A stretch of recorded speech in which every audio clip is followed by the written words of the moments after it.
Hi hello. അപ്പോൾ ഇന്നത്തെ വീഡിയോയിലേക്ക് എല്ലാവർക്കും സ്വാഗതം.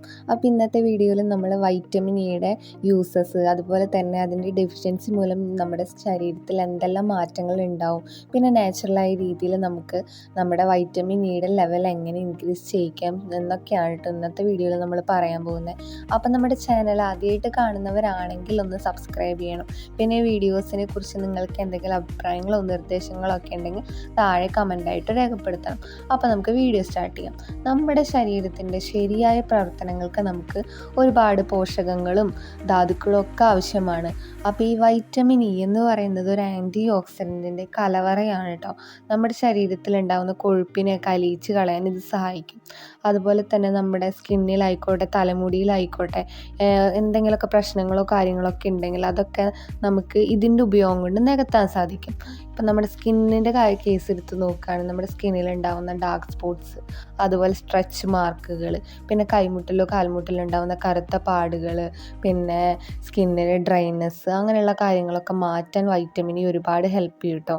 ഇപ്പോൾ നമ്മൾ സ്കിന്നിൽ എങ്ങനെ ഉപയോഗിക്കണം എന്ന് ഇനി പറയാം. നമ്മൾ എന്തെങ്കിലും ഓയിലുകളും കാര്യങ്ങളൊക്കെ സ്കിന്നിൽ ഉപയോഗിക്കുന്നവരാണെങ്കിൽ ആ ഓയിലിൻ്റെ കൂടെ ഇത് നമുക്ക് മിക്സ് ചെയ്തുകൊണ്ട് നമുക്ക് മുഖത്ത് അപ്ലൈ ചെയ്യാം. ഇത് എന്തിൻ്റെങ്കിലുമൊക്കെ കൂടെ വേണം നമ്മളിത് അപ്ലൈ ചെയ്യാനായിട്ട്. ഇത് ഡയറക്റ്റായിട്ട് അപ്ലൈ ചെയ്യുന്നത് അത്ര നല്ലതല്ല. കാരണം ഇതിൻ്റെ കൺസിസ്റ്റൻസി എന്ന് പറഞ്ഞാൽ ഭയങ്കര തിക്കാണ്. അതുകൊണ്ട് തന്നെ ഇത് സ്കിന്നിൽ പെട്ടെന്ന് അബ്സോർബ് ആവില്ല. അപ്പം നമ്മളിങ്ങനെ എന്തെങ്കിലും ഓയിലിൻ്റെ കൂടെ നമ്മളിത് മുഖത്ത് അപ്ലൈ ചെയ്യാം, അല്ലെങ്കിൽ സ്കിന്നിൽ എവിടെയായാലും അപ്ലൈ ചെയ്യാം. പിന്നെ എന്തെങ്കിലും മാസ്കുകളോ പാക്കുകളോ ഒക്കെ അപ്ലൈ ചെയ്യുന്നവരാണെങ്കിൽ അതിൻ്റെ കൂടെ നമുക്കത് അപ്ലൈ ചെയ്യാം.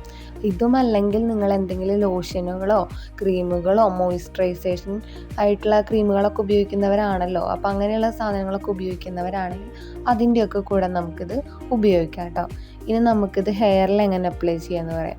ഇതിൻ്റെ ഉപയോഗം കൊണ്ട് നമ്മുടെ ഹെയർ ഫോളിക്കിൾസിലൊക്കെ നന്നാക്കാൻ സഹായിക്കും കേട്ടോ. അതുകൊണ്ട് ഇത് ഹെയറിൽ നമുക്ക് എന്തെങ്കിലും നേരത്തെ പറഞ്ഞതുപോലെ എന്തെങ്കിലും പാക്കുകളോ കാര്യങ്ങളൊക്കെ ആഴ്ചയിൽ ഉപയോഗിക്കുന്നവരാണെങ്കിൽ അതിൻ്റെ കൂടെ നമ്മളിത് അപ്ലൈ ചെയ്യാം.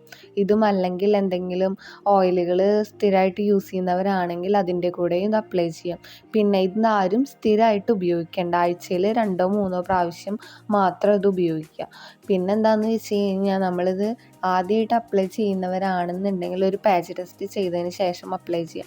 കാരണം ചിലർക്ക് സ്കിന്നിലായിക്കോട്ടെ എന്തെങ്കിലും പ്രശ്നങ്ങൾ, അലർജിയോ കാര്യങ്ങളോ വരും.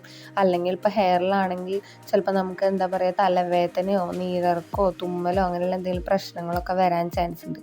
അപ്പോൾ ഇത് ആദ്യമായിട്ട് അപ്ലൈ ചെയ്യുമ്പോൾ ഒരു പാച്ച് ടെസ്റ്റ് ചെയ്തതിന് ശേഷം മാത്രം ഇത് കണ്ടിന്യൂസ് ആയിട്ട്, അല്ലെങ്കിൽ ആഴ്ചയിൽ 2-3 പ്രാവശ്യമൊക്കെ ആയിട്ട് ഉപയോഗിക്കാൻ നോക്കുക. കണ്ടിന്യൂസ് ആയിട്ട് ആരും ഉപയോഗിക്കരുത്. പിന്നെ എന്താണെന്ന് വെച്ച് കഴിഞ്ഞാൽ ഇത് ഇൻറ്റേർണലായിട്ടും എക്സ്റ്റേണലായിട്ടും ഒക്കെ ഉപയോഗിക്കുന്നവരാണ്.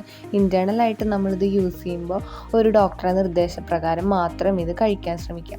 പിന്നെ ഇനി നമുക്ക് ഹെയറിലും സ്കിന്നിലൊക്കെ അപ്ലൈ ചെയ്യുന്ന കാര്യങ്ങൾ നമ്മൾ പറഞ്ഞു. ഇനി നമുക്കിത് ഇതിന് ഡെഫിഷ്യൻസി മൂലം ശരീരത്തിൽ എന്തെല്ലാം മാറ്റങ്ങൾ ഉണ്ടാവും എന്ന് പറയാം.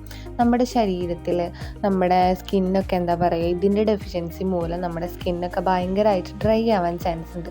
സാധാരണ നമുക്ക് ഓരോ ക്ലൈമറ്റ് ചേഞ്ച് ആകുമ്പോഴാണ് നമ്മുടെ സ്കിന്നിൽ ഓരോ ഡ്രൈനെസ്സും കാര്യങ്ങളും വലിച്ചലുകളൊക്കെ വരിക. അപ്പോൾ ഇതുള്ളവരാണ്, ഇതിൻ്റെ ഡെഫിഷ്യൻസി മൂലമാണെന്നുണ്ടെങ്കിൽ നമ്മുടെ സ്കിന്ന് മൊത്തത്തിൽ എല്ലാ ക്ലൈമറ്റിലായിക്കോട്ടെ ഡ്രൈ ആയിട്ടിരിക്കും. പിന്നെ എന്താ പറയുക, പതിൽ കൂടുതൽ നമുക്ക് ഭയങ്കരമായിട്ട് മുടി കൊഴിച്ചിൽ ഫീൽ ചെയ്യും. പിന്നെ നമുക്ക് ചെറിയ രീതിയിലൊക്കെ കാഴ്ചക്കുറവോ അങ്ങനെയുള്ള കാര്യങ്ങളൊക്കെ ഫീൽ ചെയ്യും. അതൊക്കെ എന്താണ്, ഇതിൻ്റെ ഭാഗമായിട്ടാണ്, അല്ലെങ്കിൽ ഇതിൻ്റെ കുറവ് മൂലമാണ് നമുക്ക് അങ്ങനെയുള്ള മാറ്റങ്ങളൊക്കെ നമ്മുടെ തലമുടിയിൽ ഉണ്ടാവുക, അല്ലെങ്കിൽ നമ്മുടെ ശരീരത്തിൽ ഉണ്ടാവുക കേട്ടോ. പിന്നെ നാച്ചുറലായ രീതിയിൽ നമ്മളിത് എങ്ങനെ നമുക്ക് ഈ വൈറ്റമിൻ ഇയുടെ ലെവൽ ഇൻക്രീസ് ചെയ്യിക്കാൻ നോക്കാം.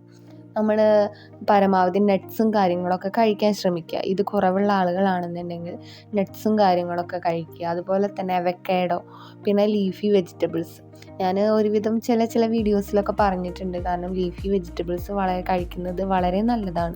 നമ്മൾ ഒരുപക്ഷെ മീറ്റ് കഴിക്കുന്നതിനേക്കാൾ ഗുണങ്ങൾ നമുക്ക് ഈ ഇലക്കറികൾ കഴിക്കുന്നതുകൊണ്ട് നമ്മുടെ ശരീരത്തിന് കിട്ടും കേട്ടോ. നമ്മൾ ആഴ്ചയിൽ ഒരു 2-3 പ്രാവശ്യം മസ്റ്റായിട്ടും കഴിക്കുക. ദിവസവും കഴിക്കാൻ പറ്റുന്നവരാണെങ്കിൽ ദിവസവും കഴിക്കുക. അതിപ്പോൾ ഈ വൈറ്റമിൻ ഇയുടെ ലെവലിൽ നല്ല ഒരുപാട് ഗുണങ്ങൾ നമുക്ക് ശരീരത്തിന് തരും കേട്ടോ. പിന്നെ നമ്മൾ എന്താ പറയുക, ബെറീസ് ഇപ്പം നേരത്തെ പറഞ്ഞ പോലെ ബദാം, അതുപോലെ കാഷ്നട്ട് അങ്ങനെയുള്ള നട്ട്സുകളൊക്കെ കഴിക്കുക. പിന്നെ ധാന്യങ്ങൾ കഴിക്കുക. ഇതൊക്കെ കഴിക്കുന്നത് കൊണ്ട് നമുക്ക് ഒരുപാട് ഗുണങ്ങളുണ്ട്. വൈറ്റമിൻ ഇയുടെ ലെവൽ മാത്രമല്ല, ശരീരത്തിൽ ഇത് കഴിക്കുന്നത് കൊണ്ട് പല ഗുണങ്ങളും നമുക്ക് കിട്ടും. അപ്പോൾ ഇങ്ങനെയുള്ള കാര്യങ്ങളൊക്കെ ശ്രദ്ധിക്കുക. അങ്ങനെയുള്ള കാര്യങ്ങളൊക്കെയാണ് ഇന്നത്തെ വീഡിയോയിൽ നമ്മൾ പറഞ്ഞത്. അപ്പോൾ ഇന്നത്തെ വീഡിയോ എല്ലാവർക്കും ഇഷ്ടപ്പെട്ടു എന്ന് വിചാരിക്കുന്നു. അപ്പം നമ്മുടെ